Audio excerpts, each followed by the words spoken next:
residents of Zunju, part of Lamshegu and Nanpanzu in the Tamale metropolis of the northern region, are incensed after the police assaulted several residents over illegal electricity connections. The residents said what the police should have done was to have arrested offenders and presented them before a competent court of jurisdiction and not to fiscally abuse them. The Northern Electricity Distribution Company, NEDCO, had visited these areas to embark on inspection of those using power illegally. But the situation turned sour when some of the residents were whipped in the process by the police.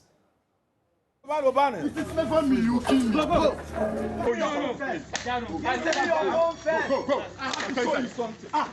to challenge me? Go.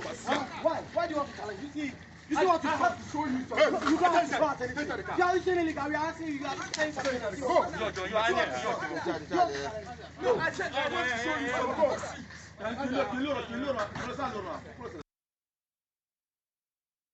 Officer Superintendent Bernard Baba Ananga said the matter had not come to the attention of the command yet. He, however, added that they as a command will also begin their own investigations to ascertain the veracity of the report. Our reporter Martina Bugui joins us via Zoom with details on this story. How are the people who were lashed feeling? Unpleasant stories to tell. I spoke to 3 of them and they all are not too excited about what happened. Now, in the viral video that went around, the guy who was sitting on the ground in handcuffs, I spoke to him and he says that he was asleep when he heard bangs on his door and then on his window. So he stepped out only to be greeted with pepper spray in his porch. And then he managed to come out. He was accosted and they started beating him, handcuffed him, and then they said they were sending him to the police station. Another person I spoke to said he was out of the compound and he had gone out. His neighbors called him and said there were police officers in his home. He came, his room and his son's room had been broken into. And so he went to the police to report. He says that whilst at the police station, some of the officers returned back and said they were looking for some people who had done illegal connection.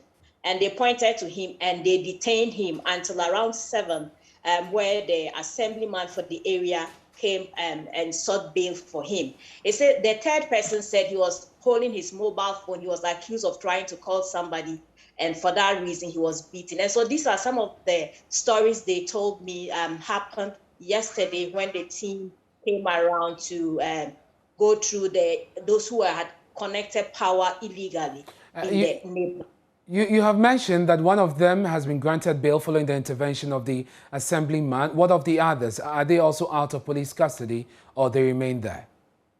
And the others, I'm told, were not sent to the police station. He had gone to report because they broke into his room without his pay. He wasn't around when they broke into his room. So he went to report to the police so that the police can come with him and then they would inspect in case something had gotten missing. But he was rather detained because the police had said that they were looking for people who had done some illegal connection, and they were told that one of them had come to report. And so he was detained. It was based on that he was detained. And the assemblyman had to come to his rescue, I'm told. Martina, thank you so much. That's Martina Bugui, our Northern Region correspondent. We have security analyst Adam Bona also join us via Zoom. Mr. Bona, what is your take on this situation in part of the Northern Region? Police officers lashing, citizens because they have allegedly connected electricity illegally. Is that justified? Good evening, Ernest, and good evening to your viewers. No, it's not justified. Police officers are not a law unto themselves, but it is gratifying to note that when your producer called me this evening with regards to, I have been in a program, so I haven't been monitoring, but when he called me with regards to this particular incident in the Northern region, I quickly, checked. And when I checked, it's gratifying to note that all of the officers involved, as at this evening, have all been interdicted.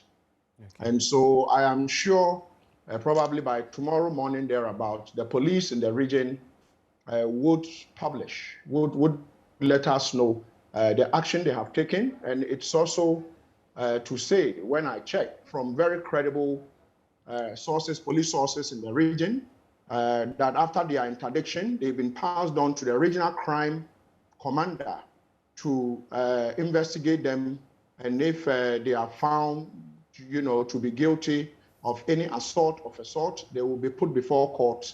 They will go through the normal police processes, and if there need be, they will be put before court. And so I think that it is a very swift action taken by the police, but it is embarrassing and sheer stupidity, let me put it that way, on the part of these police officers. I don't think even a competent court of jurisdiction would sentence someone to lashes. If they committed a crime and you have the evidence, you arrest them instantly.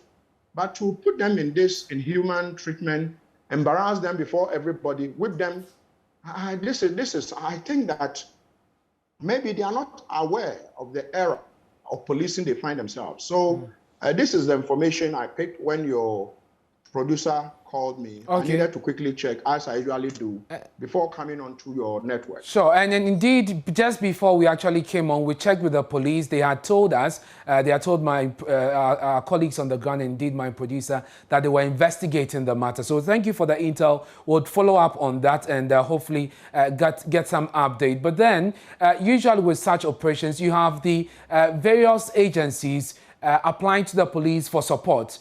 Would you think that a bit of responsibility may lie on some of these agencies? So in this case, NETCO.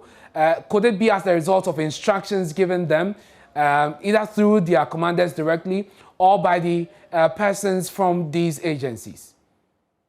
No, any institution apart from the police, or another security agency. The police doesn't take instructions. These are professionals. The NETCO, they are professional power distributors and suppliers. And police, they are supposed to be professional law enforcement agencies and officers. So NETCO cannot come. NETCO can only apply to the Ghana Police Service, depending on whichever jurisdiction, and say, we need you to help us apprehend some people. And that's it. And so they only would have to go and apprehend those people, arrest them decently, and, detain them. And within 48 hours, you present them before court or you grant them inquiry bail. And then they go through the process. So NETCO, under no circumstances can NETCO be roped in. It is just these rogue police officers. Usually they will say, we'll show you something small. And I'm sure other young police officers who are watching, who are fond of, meting out some of this inhuman treatment to civilians would learn, because then there's a new, administration in place.